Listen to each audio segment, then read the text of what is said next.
I don't have to worry. Why would I worry when I know it's working for me? It's working for my good. I don't have to worry. Why would I worry when I know it's working for me? It's working for my good. Hold up. It's working for my good.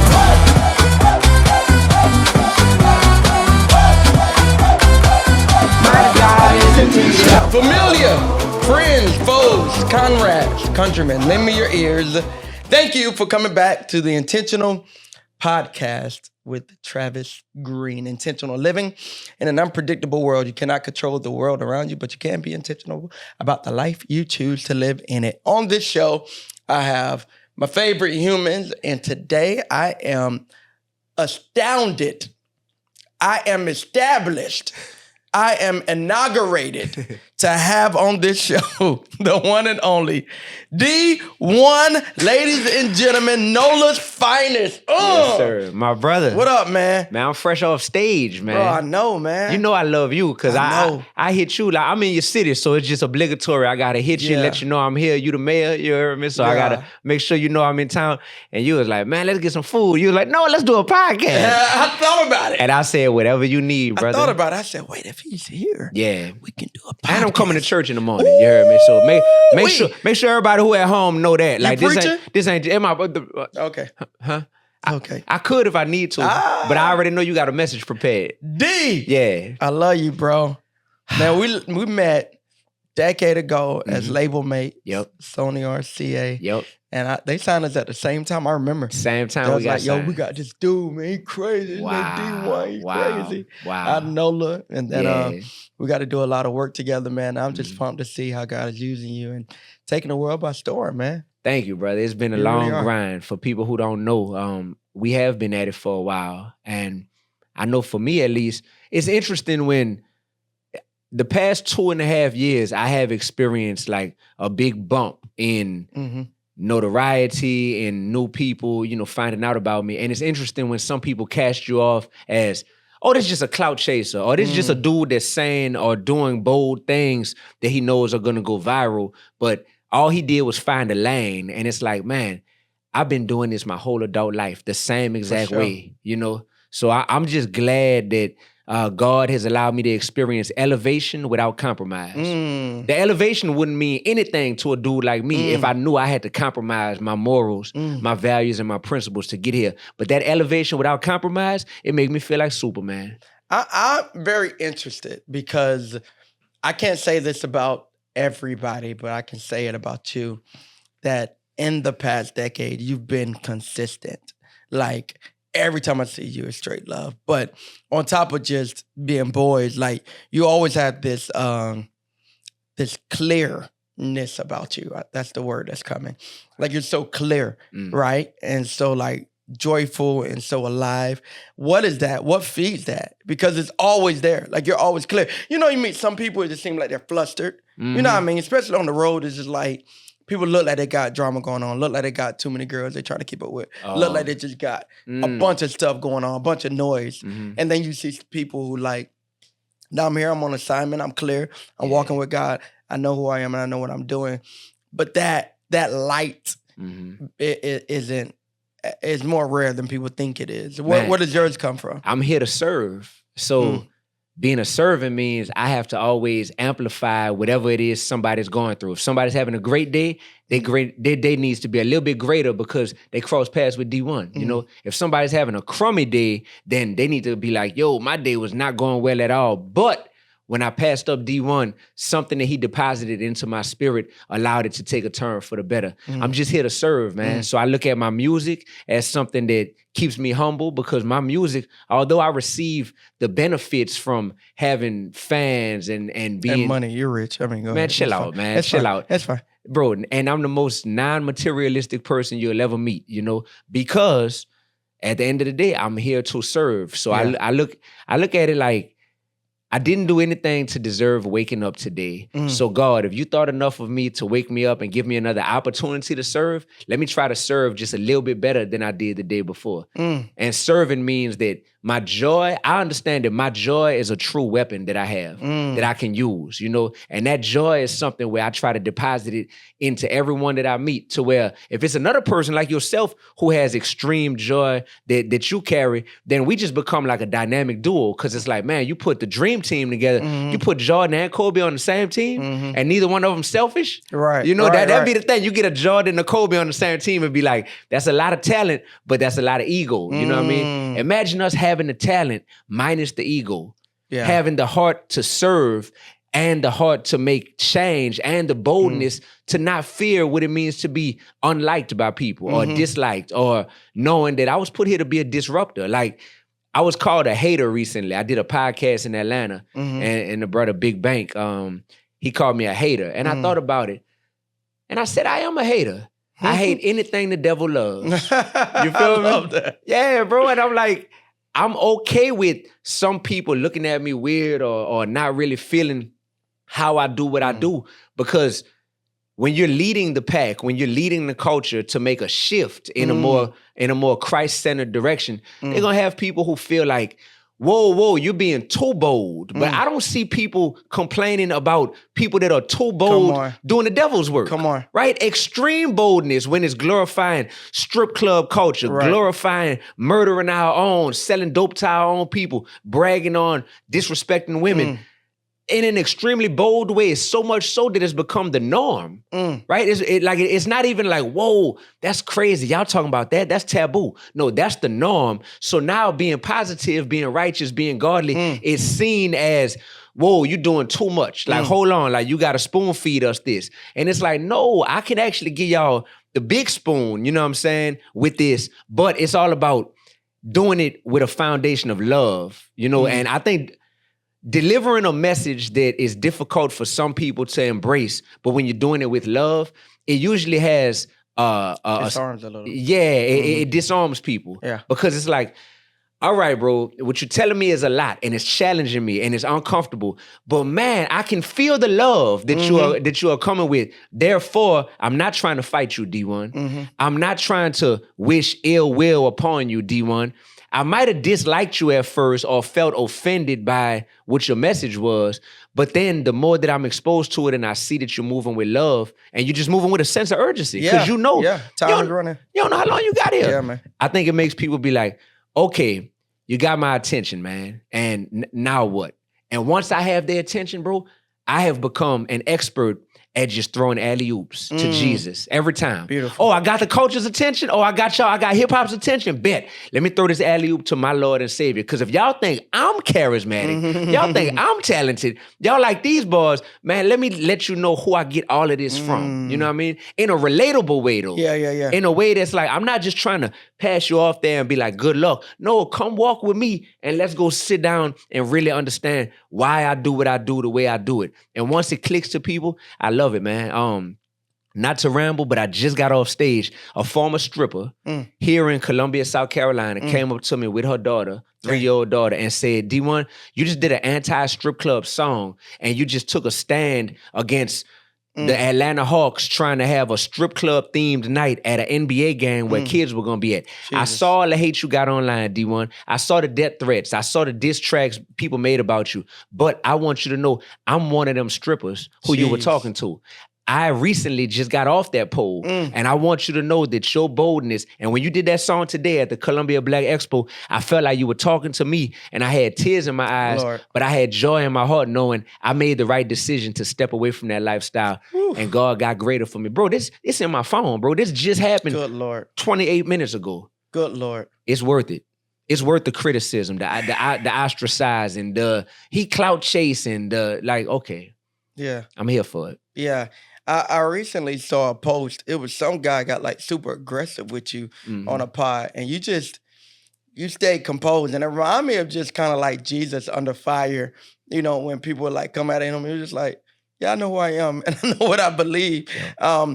That composure and that level of conviction was that I'm still interested in the origin. Was it embedded by your parents? Did you get radically saved in college? Or like, where did this start for you? I had enough of a foundation as a child to where I could remember being 4 years old, spending the night by my grandparents' house. And when we'd get out the bed in the morning, I still slept in the bed with my grandparents. When we get out the bed in the morning, my grandpa, hey, before we do anything, before we brush our teeth or anything, get on your knees on the side of this bed and we pray to start our day. And at the time, I'm just following his lead. Thank God he was an amazing leader. So I'm watching him, I'm listening to him pray out loud, you know, and I'm seeing this. And because that's my hero, I'm wanting to emulate him. So I'm like, it's cool to pray. That's how we should start our day. So having that as a foundation was heavy because I went to public school in New Orleans my whole life.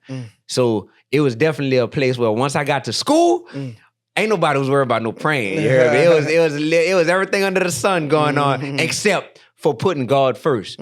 So I'm in this culture that's glorifying murder and sex and sin and drinking and smoking. And we listening to the Hot Boys from Cash Money and No Limit, Master P. We consuming all this.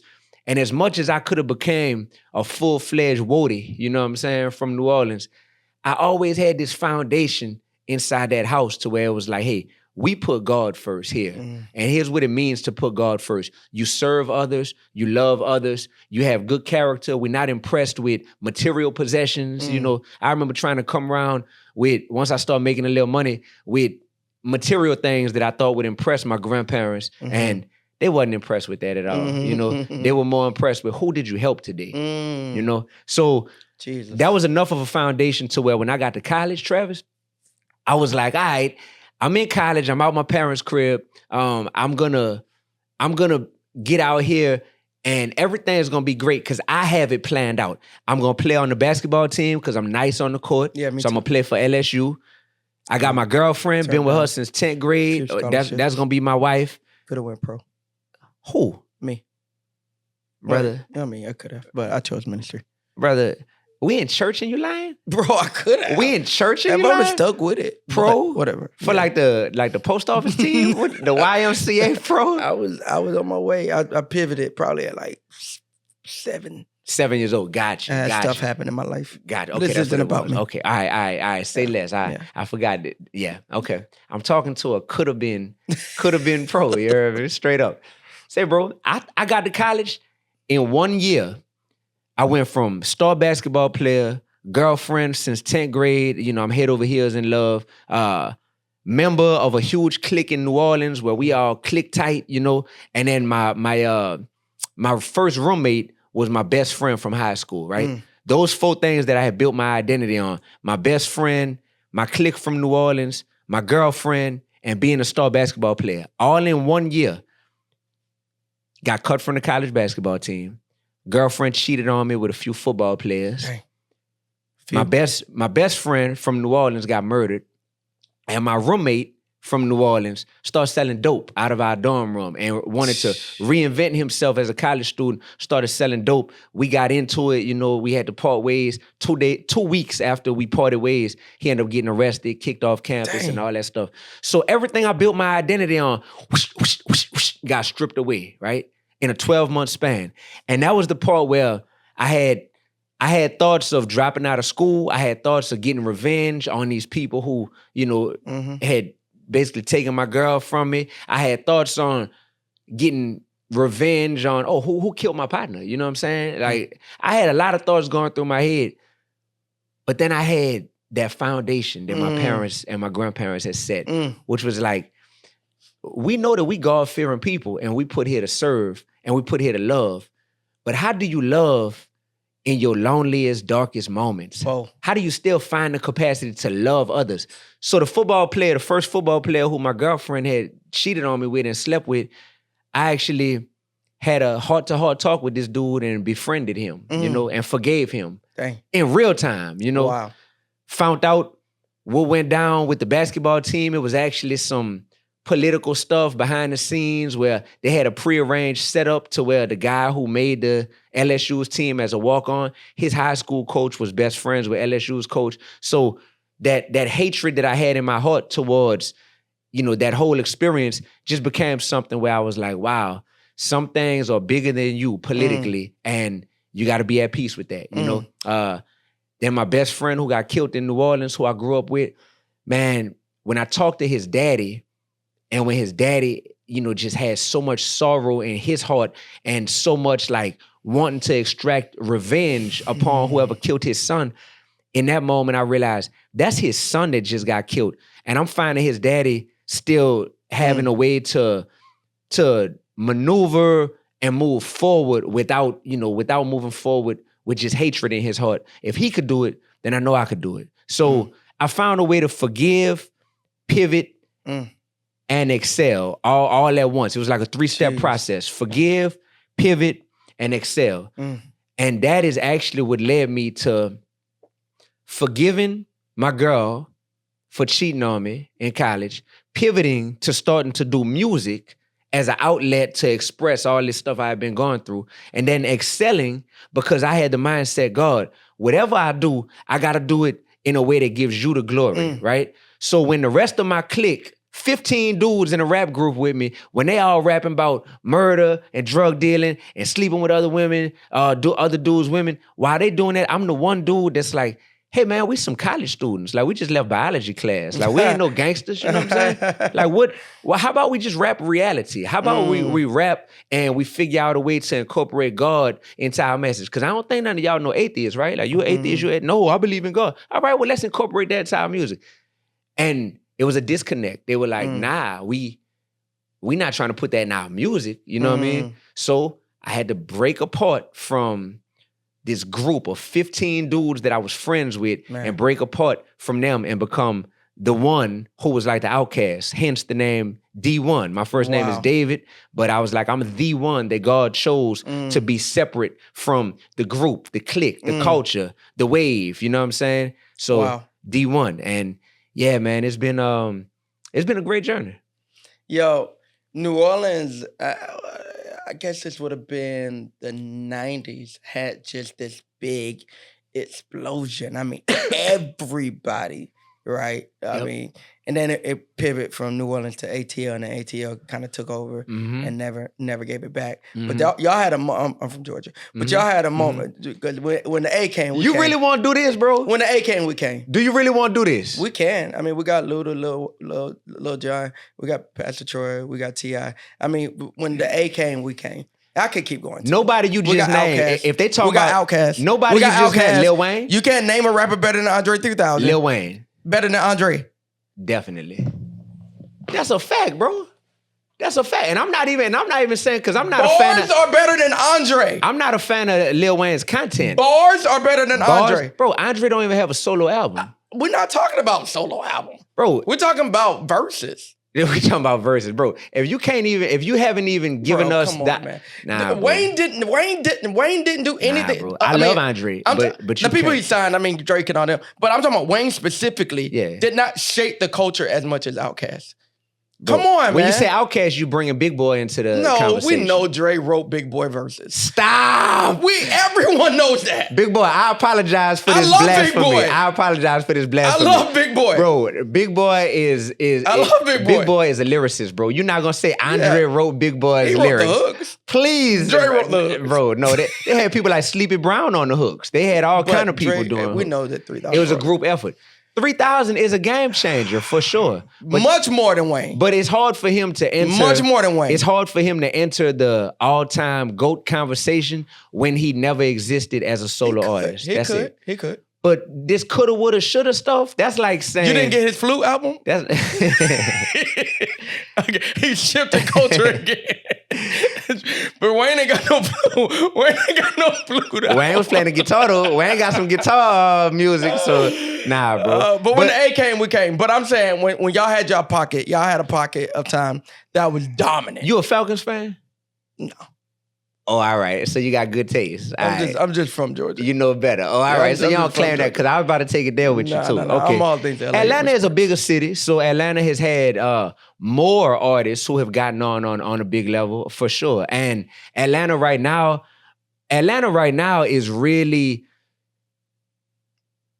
in a state of confusion in terms of what the identity is. Because unfortunately, Atlanta specifically started to pride itself on saying, hey, our street culture and our street rappers, those are the ones who, like, we are getting behind them and backing them to the fullest. Then when it comes out, there's some of this street cred that they love so much about these artists. Once they start realizing, like, oh, it's fraudulent. Like, oh, some of these people are snitches, or some of these people are, you know, gossip artists. You know what I'm saying? Or they live in Alpharetta. Are they definitely, exactly. They just, they talk in one way, they live in a whole nother way. Once that started to come out, now what happens is a lot of people in Atlanta have started moving the goalposts to try to say, but it's not that bad because da-da-da. And it's just like scrambling because there's this pride. I love Atlanta. I love Atlanta to the fullest. But I hate that Atlanta, I just recently found out,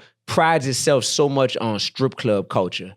That specifically, when I found that out, like, I had people telling me that strip club culture is equivalent to black excellence. Yeah, that's wild. For them. And telling me this with a straight face, bro. That's wild. And some of the best and brightest artists in the city have become so inundated with being more loyal to their city than they are to their creator. That's crazy. And that is crazy, bro. And I just feel like God said, well, cool, I'm going to take somebody who's not from y'all city, Dee-1, but who loves y'all city, to just say, let me restore some common sense into the conversation, bro. Like, stop trying to act like something like strip club culture is not sinful, number one. All right. Number two, dudes that are constant purveyors of strip club culture, like, they're corny. Like, that's corny, bro.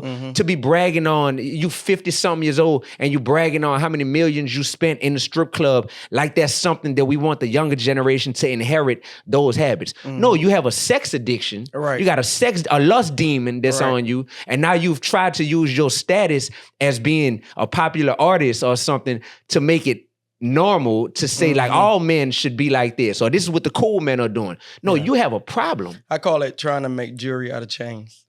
Oh, You know, like, the truth is, you just bound, you just try to shine it up. Listen, I got bars. I could rap if I wanted to, but I don't, you know what I mean? I don't be trying to do that. Man, let me get that one, Jerry. Let your boy get that one, because that's a bar, bro. And man, it's spiritual warfare out here, man. It is. I'm just a soldier. That's why I keep camouflage on me at all times. Even when y'all don't see the camouflage on me, trust me, I got camouflage drawers on. You heard me? I always got some camouflage on. The whole thing. Yeah, to remind me that, D, life is a spiritual war, and you are a soldier in God's army. Most people don't even know we fighting, right? So that's the people that's just walking around, just lackadaisical, not even realizing, bro, you in the middle of a spiritual war every day. At least pick a side. And what I find is that most people don't consciously pick the side of the devil. Most people say, no, I'm rocking with God, team God all day. But all of your actions reflect what makes the devil's army proud and more powerful. Jesus.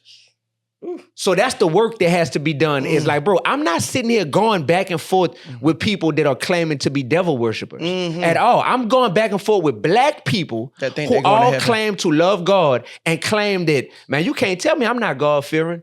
Cool.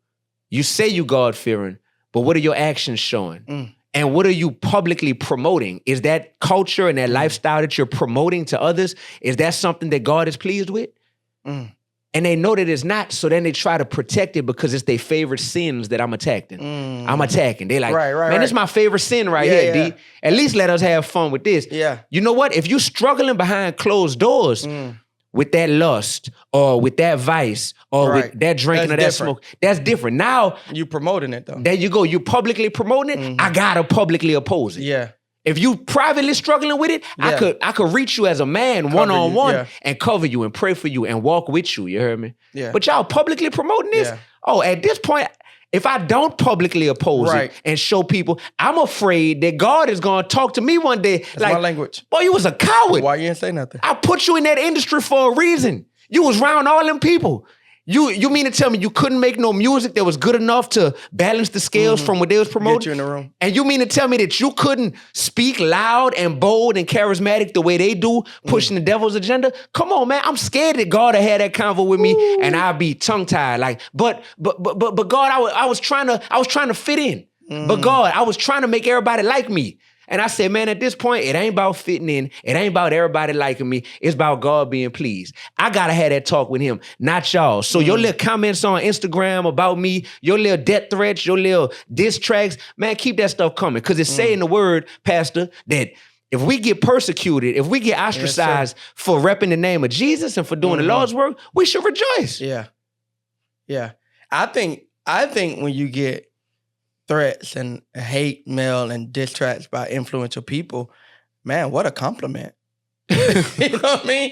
It's like you in sports. It's like if a coach call a double team on you, that's a compliment. Ooh. That really just mean I'm a threat. Like if I ain't doing nothing, you ain't paying me no attention. You ain't even got plays drawn up for me. But if I'm a threat, your whole meeting, like you literally sat down and wrote something with me in mind. Wow. Wow. What an amazing compliment. You know what I mean? That's Just powerful. another angle to look at it. Like if they coming after you, it means that you initiated it. Yeah, so I love it, bro. Like I'm built for it. I got the temperament for it because I truly even love what people don't realize is, bro, all these years ago when a football player slept with my girlfriend when I was in college and I had people laughing at me in the cafeteria and telling me, it's him right there, da-da-da. And at that point, I had all these different options on how I could handle him. And I chose to love him. And I chose to talk to him like a man and ultimately I just saw the dude 2 weeks ago when I was back home in New Orleans, right? So before I ever became a rapper, I had to deal with in real life I had to deal with in real life knowing who killed my best friend. Yes, sir. And being like, bet, I still got to find a way to love and pray for this person. Because he the same as me. He just made some wrong steps in life and became a killer. Man. So now that I'm in the rap game and people realize like, dang, Dee-1 got a temperament that he's bold, he's unapologetic, but he really love us and he willing to pull up. You know what I'm saying? Like he willing to pull up in a real way. And that right there, it makes people be like, you know what? We're going to stop fighting after a while. And that's what I love. Because then it's like, yes, stop fighting, brother. You're going to be so much more at peace when you can live a life that's consistent with what you believe and what you promote. Yeah. I think it's so dope, man. Like, especially whenever I see anything, and I'm not on social media often, but whenever I see anything, like you rub shoulders with like big steppers. I mean, like people who do this for real. Yeah. And very influential people and some who people will call even dangerous people. It's one thing for me to like, as a gospel singer, to get pulled in the green room with, you know what I mean, like an R&B singer. You know what I mean? He ain't never fought nobody. Praying for somebody, people. You know, I got friends, you know, out there. It's different to be like, you know, and also R&B singer, they gotta sing, so they're not getting hot before the show. But like rappers, I mean, they be like, they live that like for real. Yeah. And for you to even like be in the space and to have the influence and to be and to be in that culture, I think is very unique. What are some things that keep you steady, even while God has you reaching the Gentiles? Yeah, I just think about my grandpa, and I saw my grandpa over the course of his life in so many circles that, Papa, those people that I see you around, they don't be in church with us on Sunday. Papa, those people who I see that you working with or rubbing elbows with, those people, they don't talk the same as you. Like they sitting here, I can hear what they talking about and they living a whole different lifestyle than you, but you still are around these people. But simultaneously, you're not becoming more like these people. If anything, they're becoming more like you. I saw this with my grandpa until the day he died when he was 93 years old, 2 years ago. Yeah, I remember. And so for me, it's like I've had a template set. And then my grandpa would always tell me, Doc, like he called me Doc. He's like, Doc, I'm trying my best to do what Jesus did. And according to that word that I have read and studied, this is what Jesus did. Like you have to be willing to interact with people. And then it's like where we come from, I can't have a holier than thou energy about me because I can't really hide the fact that just aesthetically a person will look at me and be like, he looked more like a woody than he looked like a pastor. You know what I'm saying? So cool, if I'm around the woodies, you heard me? Then my goal is I'm around the woodies,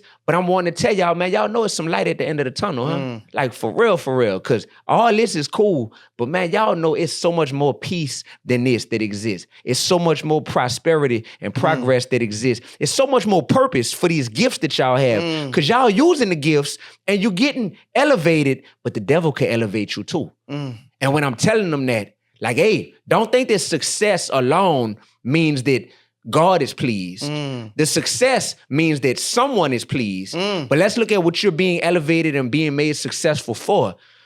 If it's for doing a bunch of things that are deemed as sins in God's eyes and deemed as evil, then the devil is getting the glory from your success. And when I can have that talk with them, it's only because I got that rapport with them in the first place.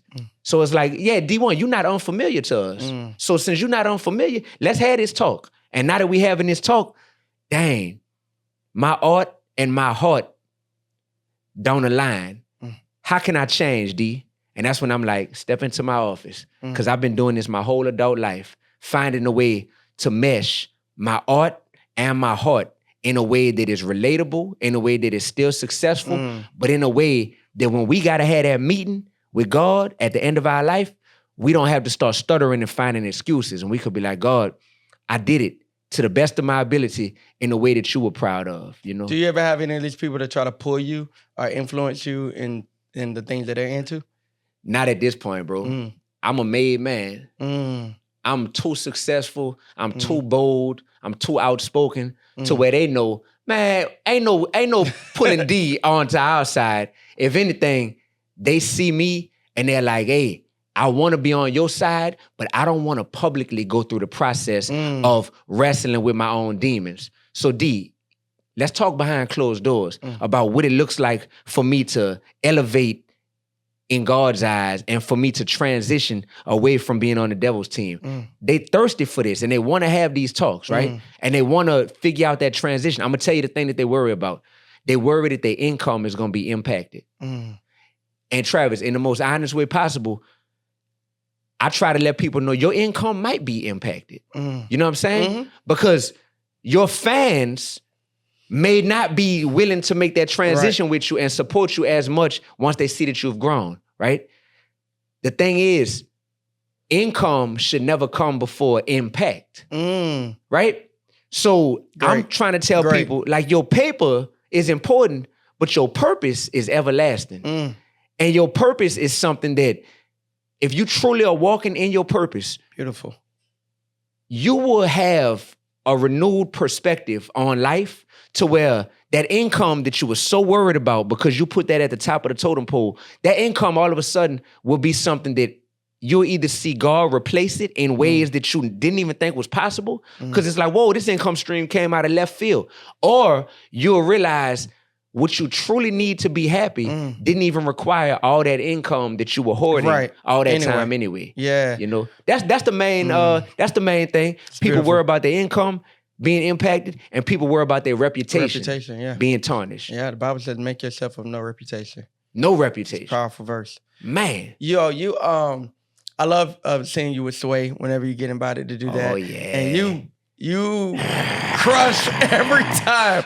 What's the prep like with that? Like, are you really like that off the dome, or do you prep, or what's that? Because you've never not like just murdered anytime. We make history every time. Every time. And it's not even just when I freestyle on Sway, it's the interviews as well. Right. Man, from the first time I met Sway, that brother is so anointed, Travis. And I could feel it when I was struggling with depression. I was signed to RCA. First time I went on Sway's show, dealing with label politics, dealing with personally feeling like I was being one man on camera, but a whole different man off camera, and I was being double-minded. I wasn't liking myself too much. And I went on Sway's show, and I actually broke down crying on his show, man. And it felt like such a safe space, even though hundreds of thousands of people were watching. The type of convo that I had with him, it allowed me to get these demons, you know, out of my internal and just speak publicly about the fact that I know that I could do better than what I'm doing. And I feel like I'm disappointing God by being too lukewarm and being too watered down. And once I expressed that stuff and I started, you know, tearing up on air and everything, and then I went in and proceeded to rip the freestyle and still and kill it, you know, when I got to rap on the microphone, it set this tone with me and Sway personally, but also to where when I go up there, I feel like I'm entering a sacred space. And so I pray that God always, when I'm going up there to Sway, God, anoint these bars and anoint this conversation, because it's always been that way when I have entered this space doing stuff with Sway. People could YouTube it. Any Dee-1 interview with Sway, any Dee-1 freestyle with Sway, it's like, whoa, that was divine, you know? So the prep for that stuff is just me saying, God, all the bars that I need, all the conversation that I need is already within. I just ask that you don't allow me to be a blockade for any of those things and just allow it to come out there, you know? And he hasn't let me down yet, man. Like, are you always writing and always thinking and always creating? Always. What's that like? Always writing. I'm about to drop my 15th album. Woo!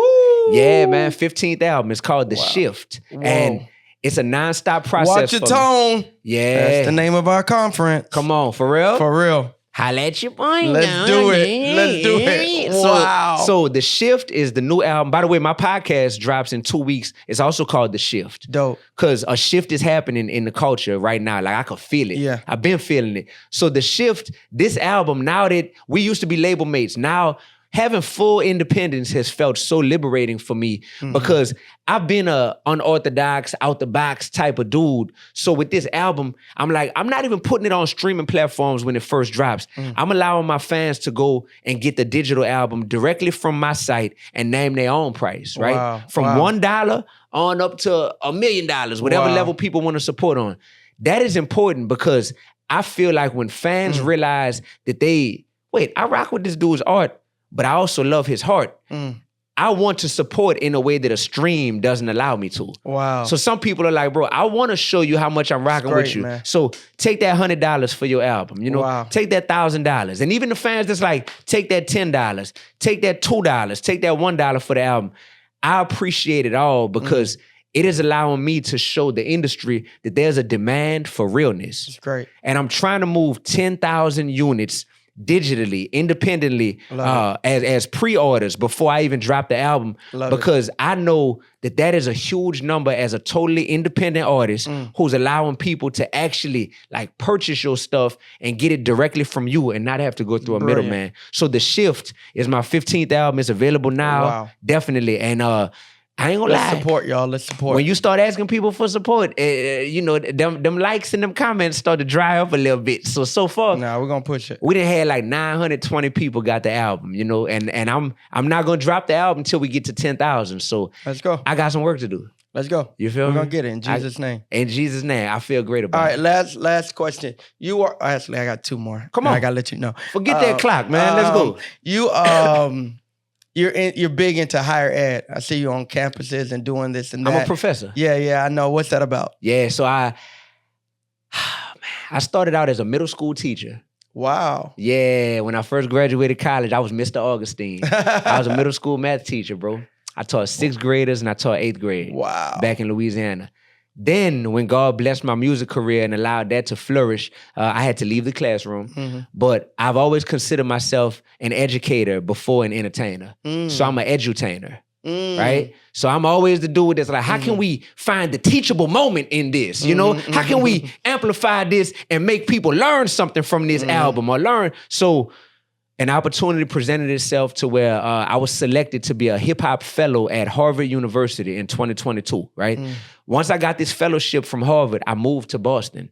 And while I'm living on Harvard's campus and I'm doing research around the role hip hop plays as a teaching tool in the Black community, and I'm really studying this from a research level, and I was realizing, I was like, yo, hip hop is so influential to our people, not only the music, but just the culture, the dress, the style, everything, to where, it's funny you asked me that.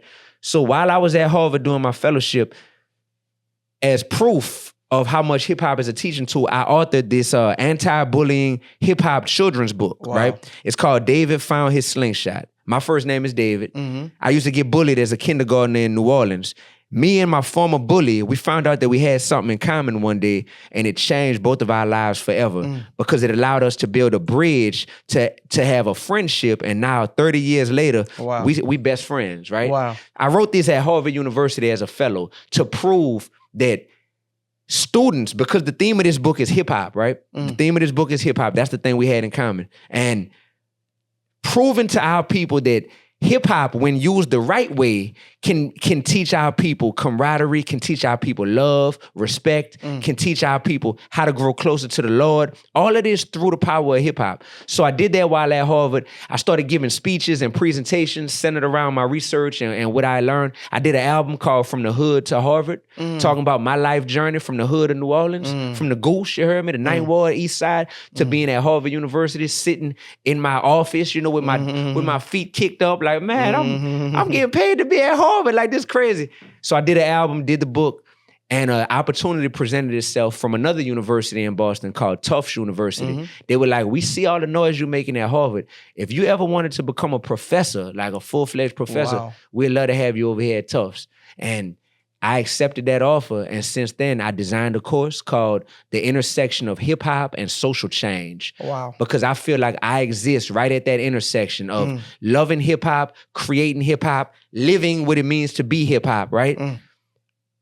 But then also caring about making social change. I just drove through the projects out here in Columbia, South Carolina. Yes, I made one wrong turn. Yes, Next thing I know, I was like, oh, we in the projects right now. You heard me? Straight up. And I love it. Yeah. Because I'm like, man, look at my people in here, man. Look at my people in here. And I'm at the Columbia Black Expo. And I'm that person that's like loving the testimonies that people giving when that's why you got to take all them pictures and shake all them hands. Because when you had them conversations, you realize these ain't fans. These are human beings that got real stories and real trials and tribulations. And they are literally being witnessed to and being reached through your art. Like, that's powerful. And I just give God all the glory for that. So that's the course I teach, the intersection of hip hop and social change. And I'm gonna be an educator until I take my last breath, you know, awesome, whether man. It's at a university or not. Like, it's just in me. You like Boston?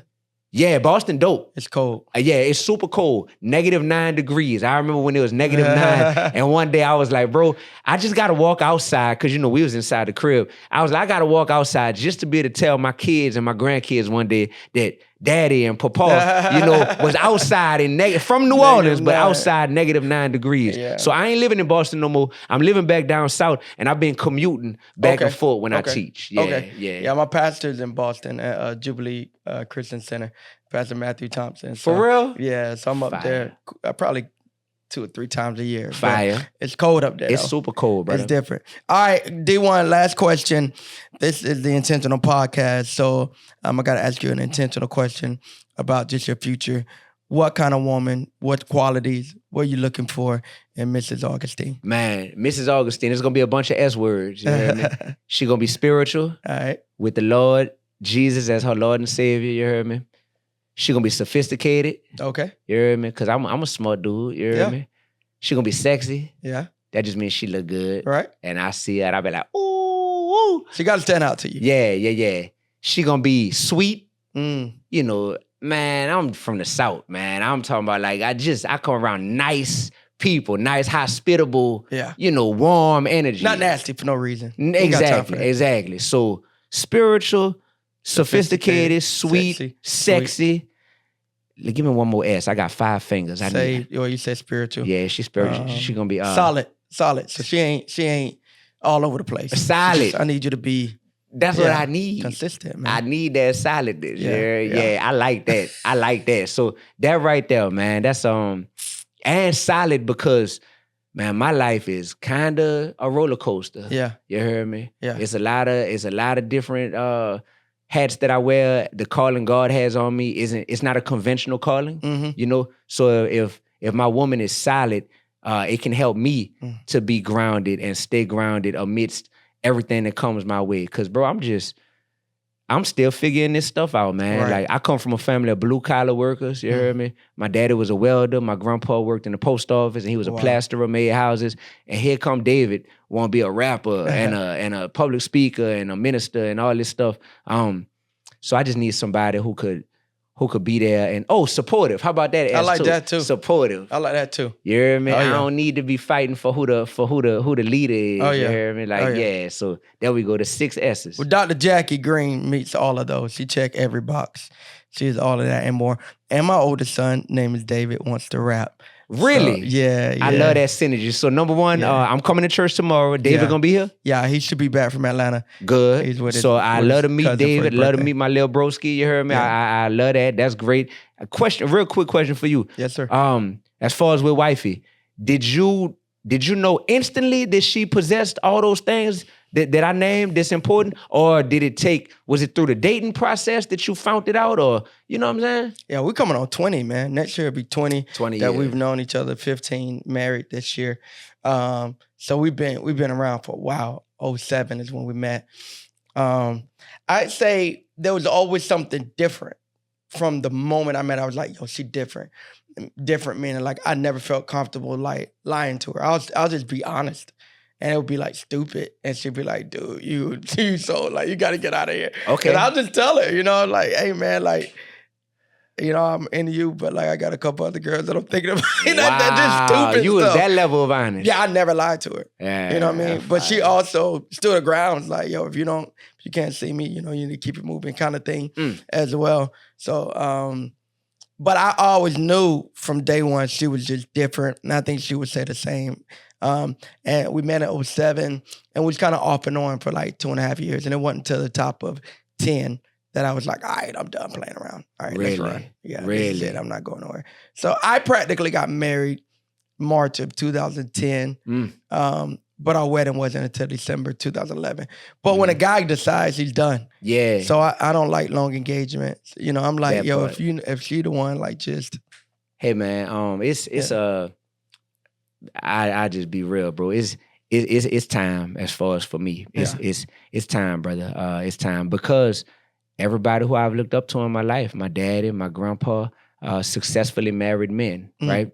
And it's something that I see the power and the strength of. It's a game changer. Yeah, like, it's a game changer. I see it. It's a game changer. It's a different level of favor. The Bible says in Proverbs, a man that finds a wife finds a good thing. But then there's the second clause of it, the B clause. And a lot of times we stop there. Man that finds a wife finds a good thing. The Bible says, and obtains favor from the Lord. And I just know in my life, everything, it's beautiful, man, when you're able to build with somebody. Like I got in my basement, I got like this trophy wall and it's a ton of trophies up there. But it's great because I can't look at any of them and know that she wasn't beside me when I got them. Wow. So and know that she was with me when I couldn't even afford a steak. Wow. You know what I mean? So like we broke down on the side of the road together in a vehicle when we was dating. You know what I mean? Her car was the nice one when we got together. Wow. That kind of thing. And so to be able to build and to be able to give her, the life she has, but everything that I've done, we've done side by side and she's been so instrumental. So the challenge for me is by me having already achieved a level of success and a level of adoration, and contentment with like, yeah, God, like you done blessed me with a great life.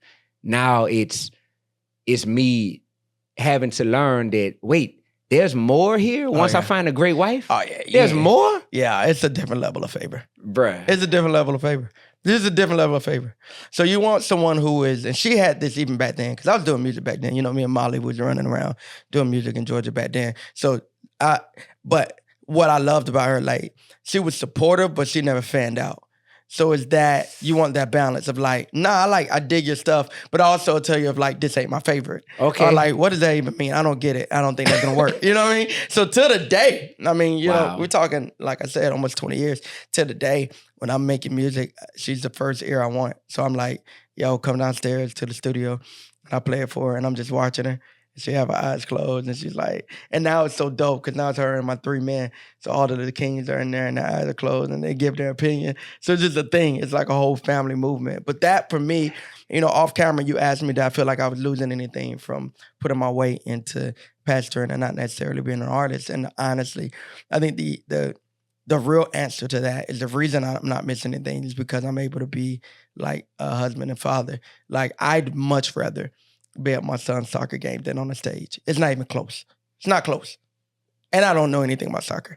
Dang, I know that I'm going to be like that as a parent. It's not close. I know that. It's not close. I'd much rather hang with them and like game with them than like travel or do any of that. So I don't feel like I'm missing anything. I feel like I feel like people who don't have that in a sense are missing something, you know. Especially as a man, I think it's that give you something to come home to. Yeah, something to come home to. It's just different, man. Yeah, it's different, bro.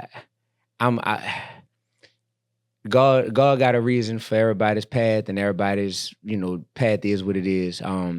For me, I'd be like, dang, that would have been best case scenario is to probably have that from day one, you know what I'm saying? And my life path has gone the way it's gone. But I'm just looking forward to, because I live an amazing life, but I know that there's more. And more doesn't mean more album sales, more Instagram followers, more joy, just everything. More means life. I know it, bro. It's the intangibles. It really is. Yeah, it's the intangibles, man. Because I traded. You know, I turned in my jersey. You know, you did. Yeah. Wait, which jersey? I mean, for all intents and purposes, the Bulls jersey. You know, but I walked away when I was still with the Bulls and not with the Wizards. But I wanted to be. I think another thing that played into that is like my dad died at 28. Okay. So for me, it's like, and I was 5. So for me, I didn't have, I wanted to make sure my boys had. You know what I mean? You were 5 years old? I was 5 years old, yeah. And he was 28? He was 28. He was 28. Yeah, he was pastor. So I still wear his ring, you know what I mean?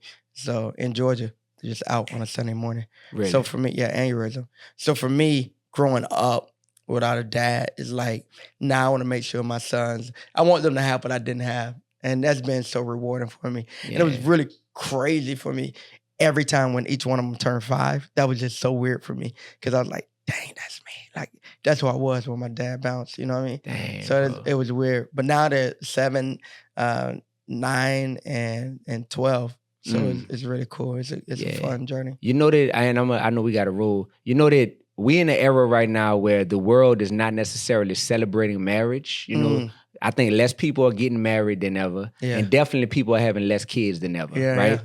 And so people are celebrating personal accomplishments and personal freedom to be like, I don't have any obligations and whatnot.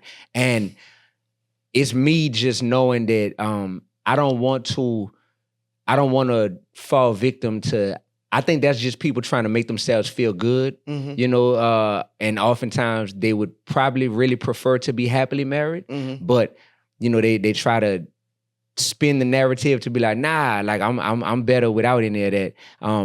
I just don't want to be one of those people who deep down knows that, like, bro, of course life is better when you're doing it with somebody, you know, but then you try to tell yourself like, nah, like I'm just good being out here. Faith, because you kind of got to be out there, you know what I mean? You probably, you know, may cross paths some crazies on the way.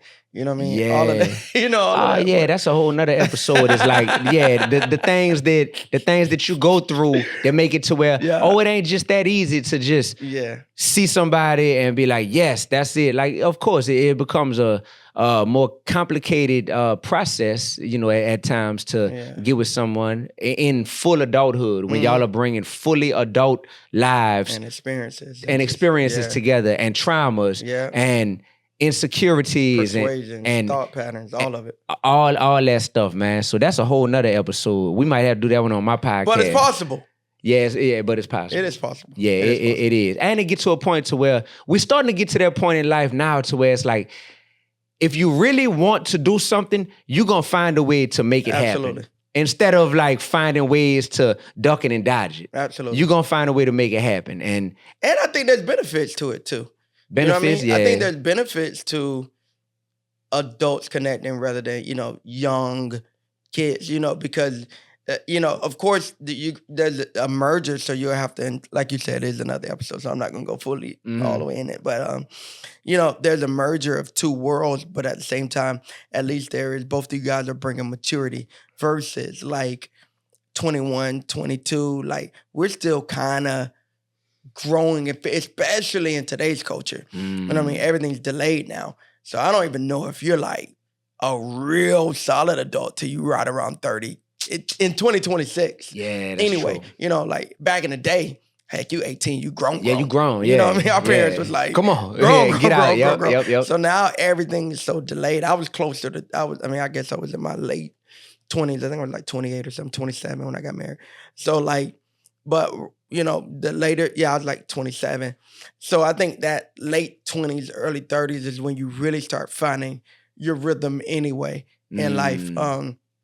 So I think there's benefits of too mature, like that late 30, 40, like we both grown. And then, you can marry young though.